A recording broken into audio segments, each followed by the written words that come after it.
What's up sa inyo tanan, ako si Ryan. Welcome back sa akong video, mame. Kung napansin ninyo, wala din akong kauban na si Jong. Siguro busy siya sa iyang love life. Wala po ka balawamot niya. Pero let's go back to our primary topic today. Ha? Kuha na to topic ron about, yes, it's cheating or cheat. What is the meaning of cheat or cheating, ha? Before na ako ihatag ang definition sa cheat, ang cheating di ay, daghan na siya klase, no? Mura siya tao, daghan gyapon siya klase. First klase sa cheat is sports. Pwede ka mag-cheat sa sports, you know? Ikaduha, pwede ka mag-cheat sa klase. Mo nang ginabuhat ng opormindi, you know? Pero bawal mag-cheat sa klase, no? Ay, kung ninyo sunuga, mag-cheat lang ko kay usahay, di mag-study, usahay. You know, cheating is bad, you know?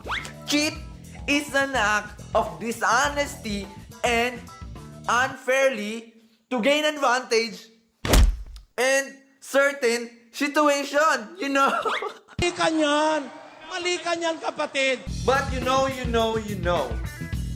ang pinakagrabe na sakit na cheating is pag-abot sa relationship, you know? Relationship. Dili na pwede i-cheat. Di sakit kayo na. Pagwayin ko na po ng uban, Bray, ganong magkuhan maka na topic ka, aging na ka na-cheat na ka sa una, na-cheat na ka. Ikaingon lang na ako, no? Gi-cheat na ko. Wala di ay. Wala akong kabalo. Pero itapik gihapon nato na kay cheating is bad. Gusto na ako siya itapik. No nga na mabuot man mo. Kung di mo gusto, labas mo. Tara. Pero char lang. So balik ta sa atong topic. Nga nung mag-cheat man yun, ang tao is cheating bad? Yes, of course. Di na dapat ipangutana. Misal, kinsa nagago dira. Kabalo sila na ang cheating is bad. Explain ko diri. Habit na mo tulo akong laway. Okay, balik ta.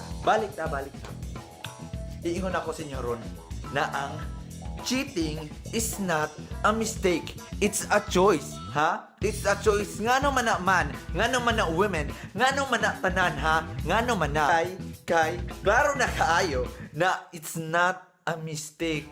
Choice yun na sa tao nga no mag-cheat siya. Like for example, mua na ang guy or a girl, mua na siya na, kuan, nag-cheat ko kay wala niya nahatag sa ako ang kailangan ako. Or napailahin na senaryo na mua na, pag yun sila na, kuan, di na ako siya love, sakit po ingnon na, pulihan na nako siya, so gitago na lang nako na mag-cheat ko para rumpod ako sa rumpod sa iya akong ibuhat na wala ko nagtugan na nag-cheat ko kay masakitan siya. After nila maghilak-hilak, no, mag-sorry na sila.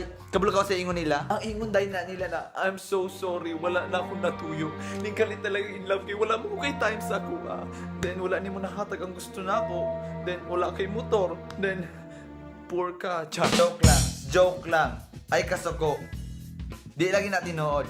So, kung wala kay motor, char lang to tanan. So, nganong sakit man ma-cheat, no? I'm not expert on that situation, pero giingon lang nako, no? Giingon lang nako kay wala ko'y tabi karong gabi ug wala ko'y lingaw. Pero kailangan ako i-share kay char lang to.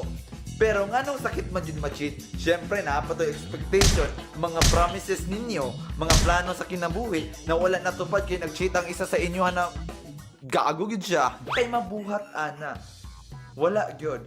So, ang kailangan lang nimo, mag-move on para maka-move out sa situation. You know? Pero, kabalo ko, dili na siya easy, but gago yun na mag-cheat, bye. Yes, gago yun na sila. Let's go back to the topic, you know.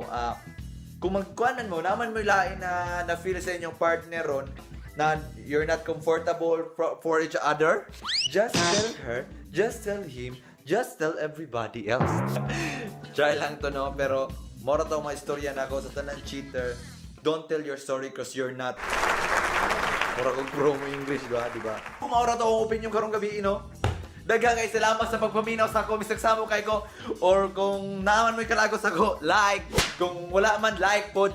Especially, subscribe sa akong channel, no? Gamay na kayo subscriber kay bago ako nagsugod. Pero, ang ikaingon lang nako, no? There are 3 rules in relationship. Don't lie, don't cheat, don't make promises that you cannot keep. Boom! Daghang salamat o mayong buntag. Oy, gabi iabot lang. Yeah!